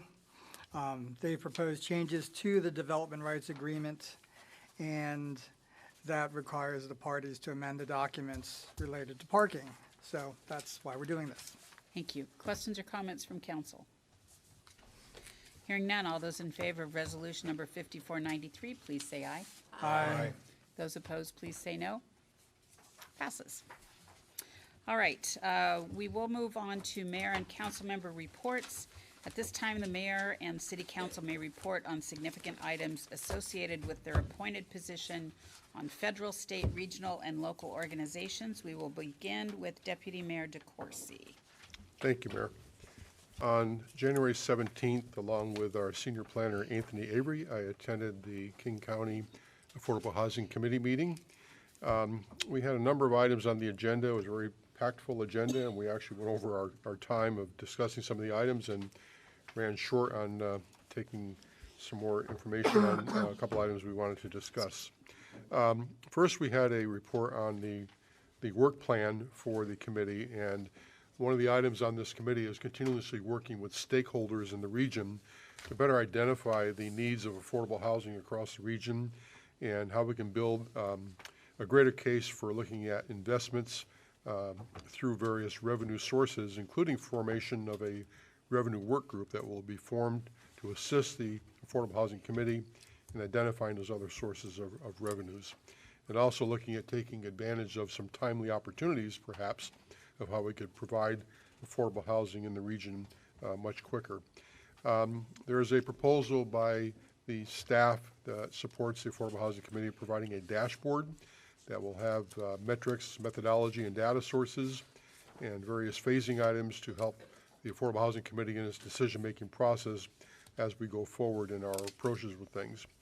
We then had a study session related to countywide policies that work along with the Growth Management Act, the PSRC Vision 2050 that was presented here a while back, city comprehensive plans, and various zoning items that have been under discussion.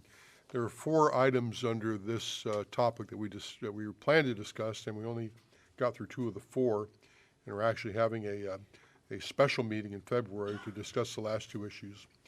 So the 4 issues are looking at methods for ensuring reasonable accountability, looking at the geographic distribution and siting of affordable housing, planning policies to address the need for housing affordable to very low-income households, and affordable housing goals, and housing needs by the AMI percentage, area median income.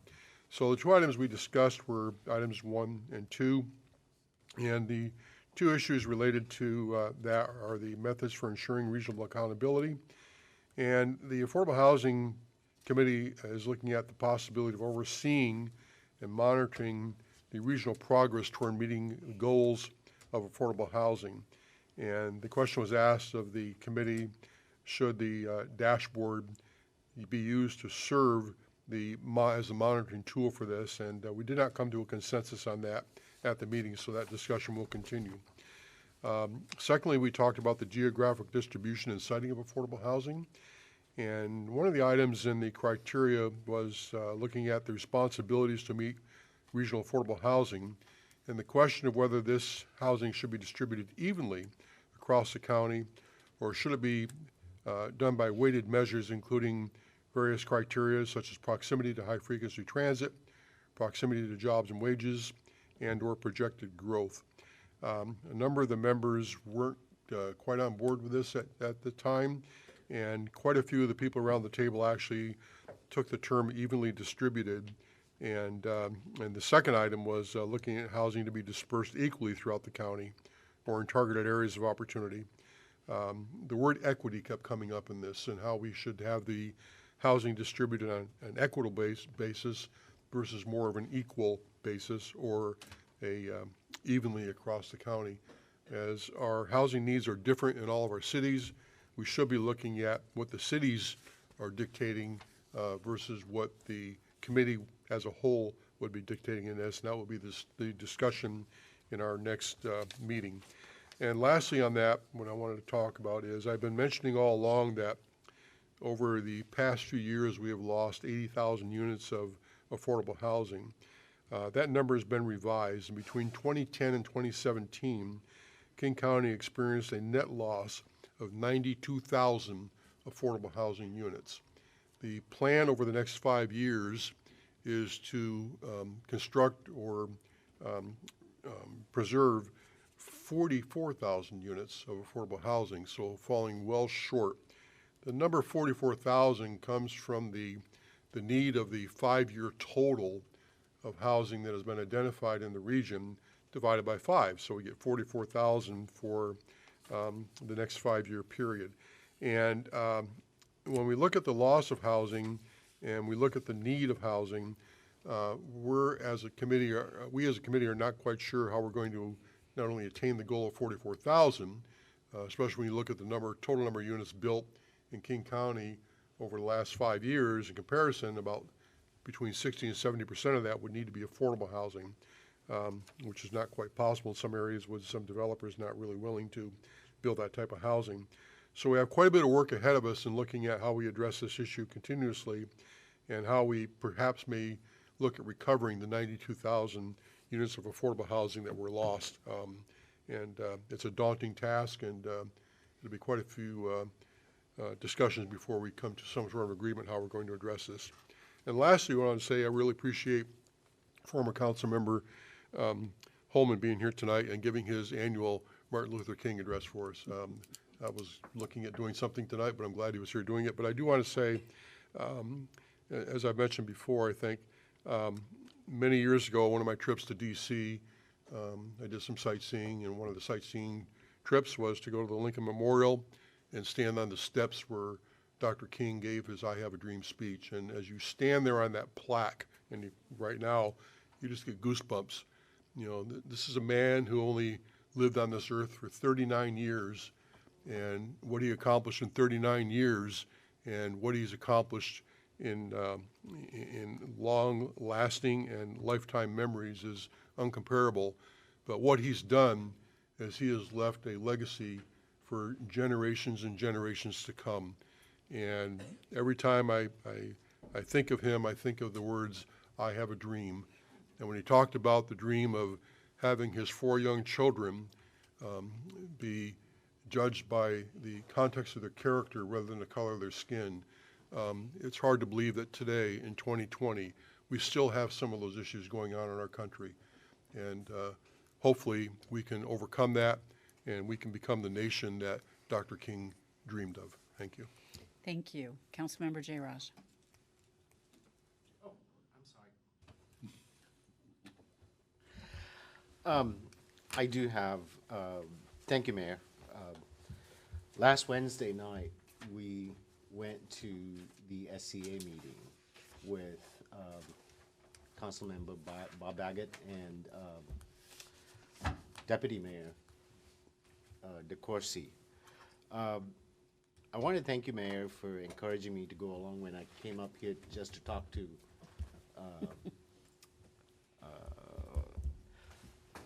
That's what happens when you walk into the office. You I get know. volunteered for things. That's what's happening to me. Anyway, the meeting was very eye-opening for me, just to see 39 cities representing there with the mayors and council members. That represents 1 million residents. So as we work together, cities large and small have equal seat at the table. So we can work those solutions that we've been working on, like tackling homelessness and affordable housing and many other issues that we face. Like I indicated, it was an eye-opening event, and I want to thank you for encouraging me to go with you that day. Thank you. Councilmember Brown. Thank you, Mayor. I too would like to thank the mayor for appointing me to the Valley Regional Fire Authority Board. We're lucky in this area to have such a very responsive, professional fire service in the Valley Regional Fire Authority. And I look forward to helping in that governance of that very important service to our community. I too would like to mention Martin Luther King Jr. In 1968, while he was in Memphis supporting a group of striking sanitation workers, he was killed. You know, one thing you could always find Dr. Martin Luther King Jr.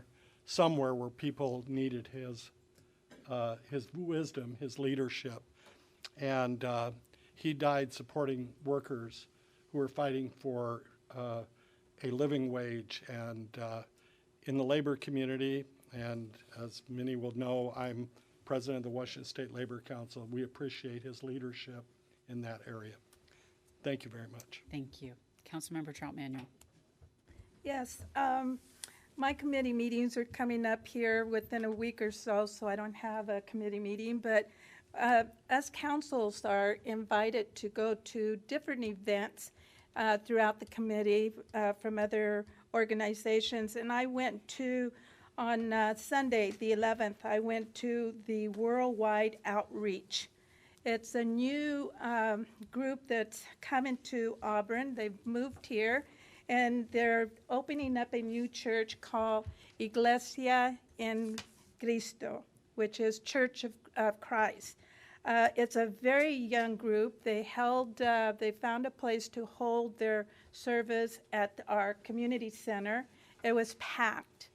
And what they're doing is they're going out outreaching the poor. They're going, and they gave out 130 to 150 bags about this long and about this high. They had blankets, they had food, they had hygiene stuff, they had all kinds of stuff. Then they had door prize drawings. They had singing, they had young kids up there performing. A little 10-year-old sang like she was on The Voice. It was really uplifting.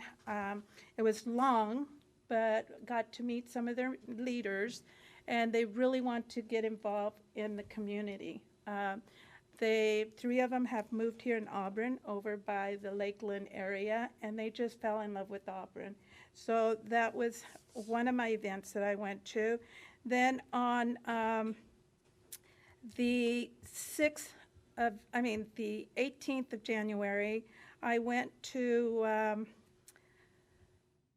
the youth vaping meeting that the American Heart Association has a group of leaders that are on that, and we're looking to do a panel, and they're looking to invite a doctor, a legislative official, a Congress legislative official, and also there's a young girl that almost died from vaping, and she's going to come and share her story. There's going to be 6 people on the panel. They're looking to do this on April 4th at the Auburn Theater, and it's going to be open to the community. So this is just in the beginnings of putting it all together, but I think it's something that we all need to go and hear, because they're also going to show how different types of vaping they've talked about where they're going to have them out in the open, so people can later on, when they have open and questions, can get up and go find these items, and they'll share about it. Then my next one that I went to was just here last Sunday. We went to the 13th annual Korean American Day celebration. And I have to say that I was very impressed. And now I know how people feel like when I'm speaking my language and the people here can't understand you, because the whole program was done in Korean. They're singing, they're up there speaking, and then they finally had the MC person come out and do some translating. And up on the screen, they brought down the screen, up on the screen they showed some of the words that they were saying. But it was such a neat program that they had. They had some women, 7 women from Oregon, by the Portland area, doing their drums, and they danced, and they did such an outrageous performance. The other performance were from Korea themselves. They flew in, and they sang all in their language, and it was, now I know how people feel whenever I'm speaking Spanish or singing in Spanish, that, not everybody understands me. And so anyways, that was my week. Thank you. Thank you. Councilmember Baggett. Thank you, Your Honor. On January 8th, I attended the King County Emergency Management Advisory Committee. And being the first of the year, elections were in process for chairs and what have you. I have the honor of serving as the Sound Cities Association caucus chair. for the caucus, which consists of 6 members from various cities around our region. Vice Chair is Linda Olson from Maple Valley. And also on the big committee, which consists of probably close to 60 to 70 people from various cities and various organizations such as the firefighters, the police, the sheriff's department, and what have you. We elected Mitzi, I'm going to mess this up, Joe Hanknecht, who is the sheriff, King County Sheriff, as our chair. And the vice chair was Honora Lean, not related to Doug Lean, who is our employee manager over at Economic Development. And Honora works for the Northwest Healthcare Response Network. This committee is chartered to prevent a lot of occurrences in the event of a major disaster or an emergency situation. And I'll just kind of give you a really quick recap of some of the projects that we worked on in 2019. And these are things to be prepared in the event of, not necessarily addressing particular events that may have taken place. And they're all very, very important. Combined coordinated terrorist attacks. I think these are the things that a lot of movies are made of nowadays. It scares the stuff out of us. Critical infrastructure and scarce resource planning. That scarce resource would be liquid fuels, for example, as one example. The state Homeland Security grant process, which enables us to get funds from the state and through the federal government.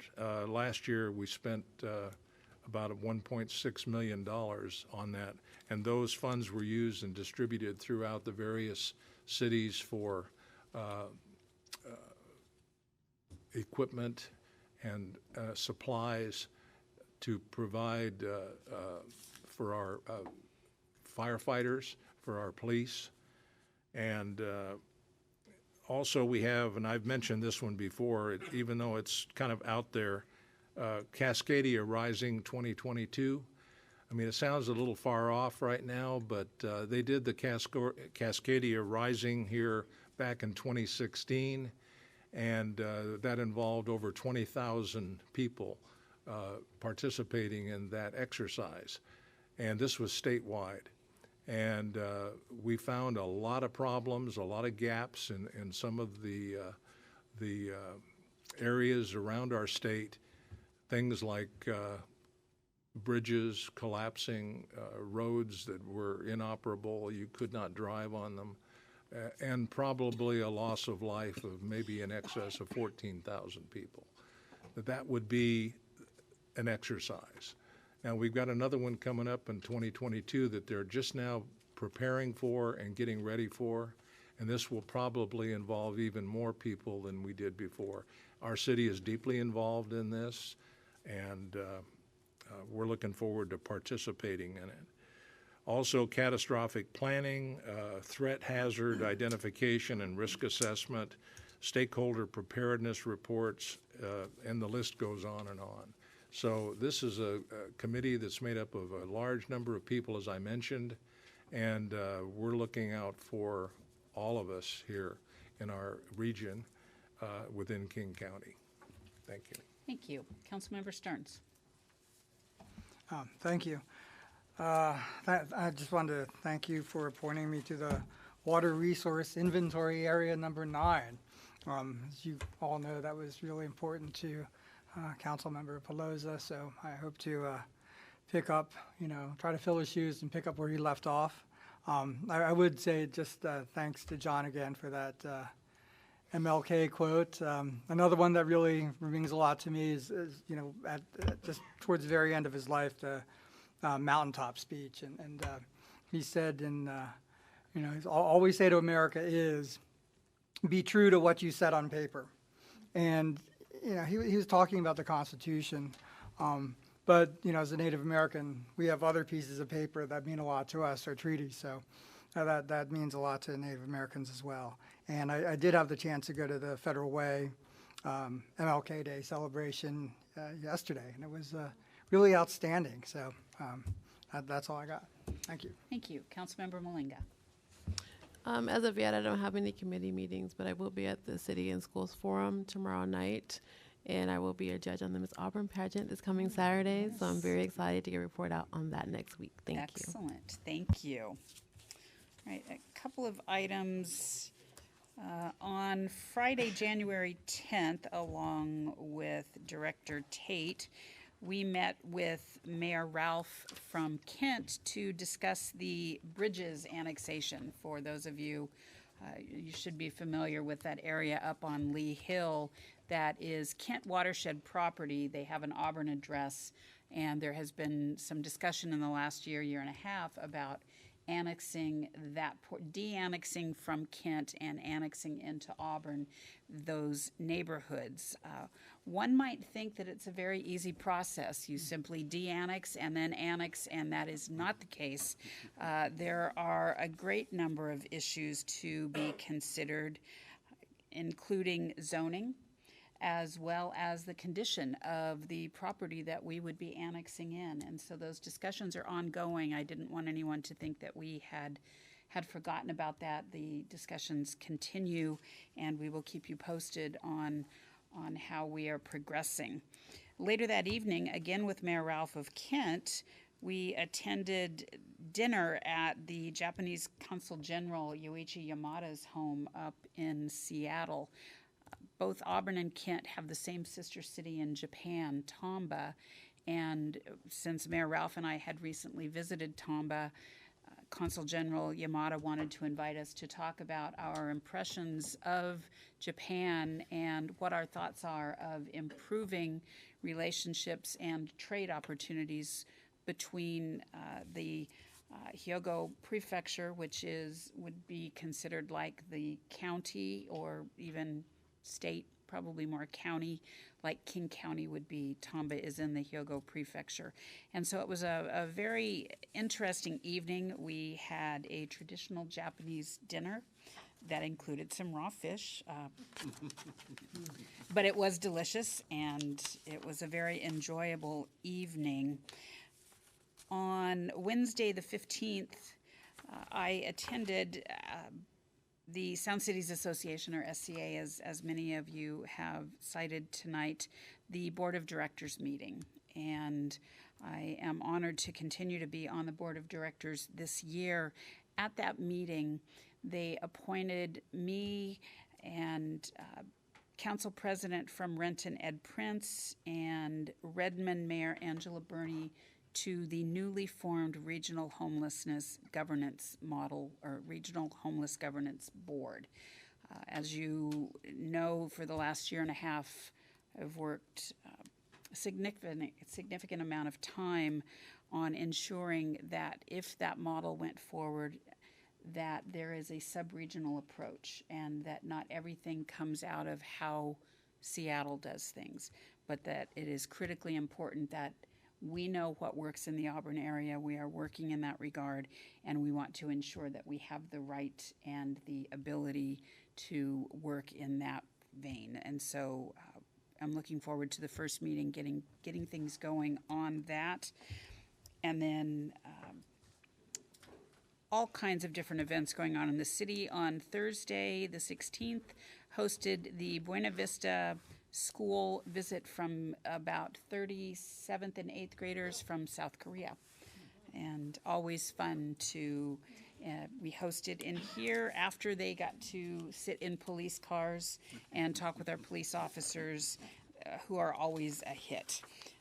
And then today, this afternoon, we met with the outlet collection management as well as one of their real estate VPs discussing Fieldhouse USA. As most of you are aware, there is some development going on over at the outlet collection called Fieldhouse USA.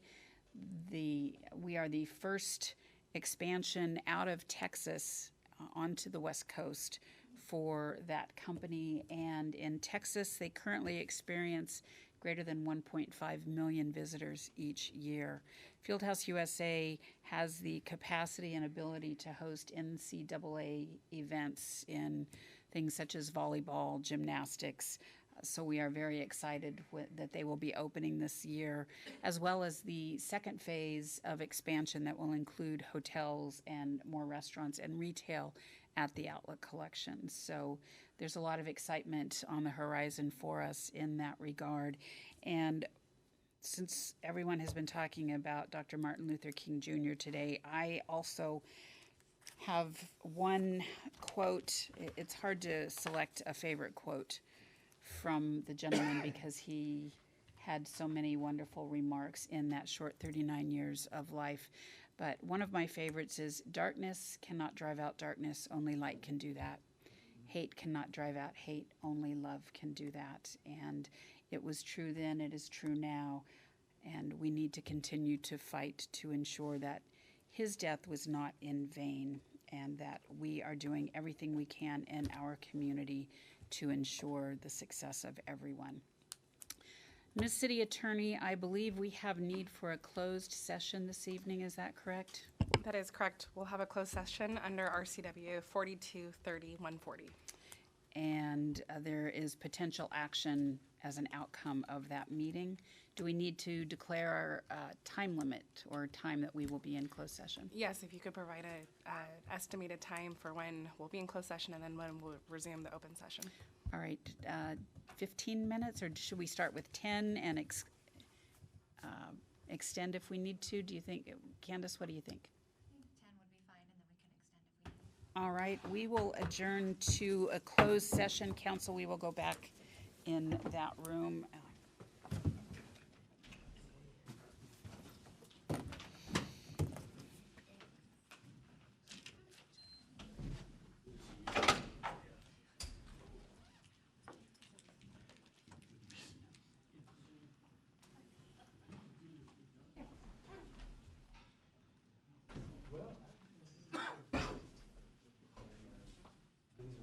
After you get back.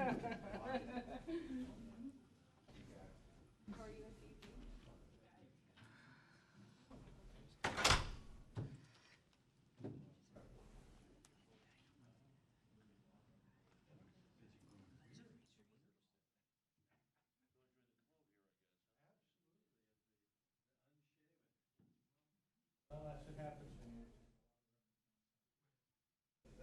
And I'm having a wonderful time. I'd like to meet my grandson. Really? Oh, yeah. Nice to meet you.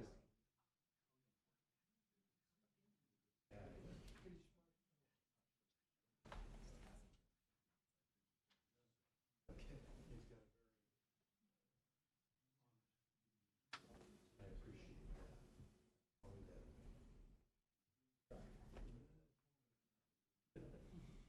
We looked at it.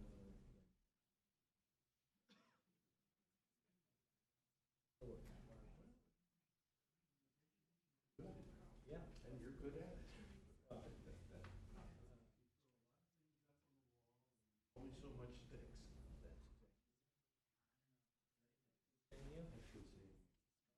You lived down in Southern California also, or?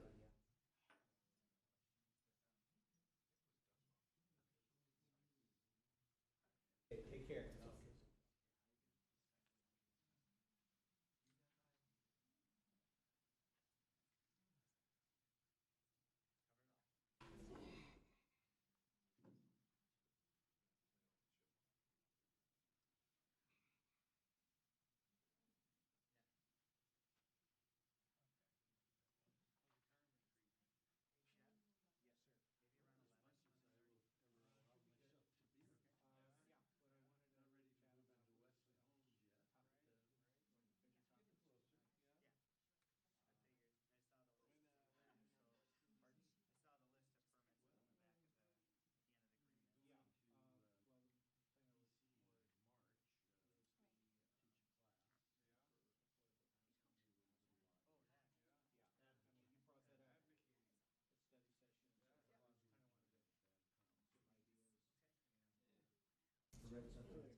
minutes?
I'm not gonna commit to 5, 3 more minutes. Because I said nobody wants to sit in there and just look quietly at each other for a few minutes.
Ha, no more extensions.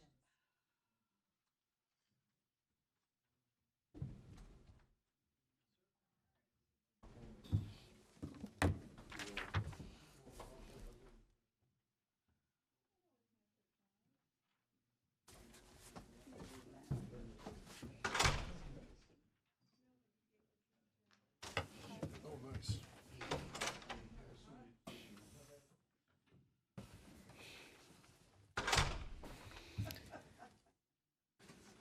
All right, we will call the meeting back to order. And as mentioned, there will be action from the closed session. Deputy Mayor. Thank you, Mayor. I would like to ask Councilmember Brown to offer I'm sorry. a, Yes. a motion. I apologize for that. I Thank don't you know both, why I Mayor just- and Deputy Mayor. It is my pleasure to move that we adopt resolution number 5496. Thank you. Councilmember, or Deputy Mayor DeCoursey. Thank you, Mayor. I'll second the motion. Thank you. Councilmember Brown. Thank you very much, Mayor. This resolution is the result of hard work between the city and the union of the Teamsters 117 in contract negotiation, a resolution of the City Council of the City of Auburn authorizing the mayor to execute this collective bargaining agreement between the two parties. Thank you. Questions or comments from council? All those in favor of resolution number 5496, please say aye. Aye. Those opposed, please say no. Passes. And I do not believe we have any more business of the city this evening, so we are adjourned.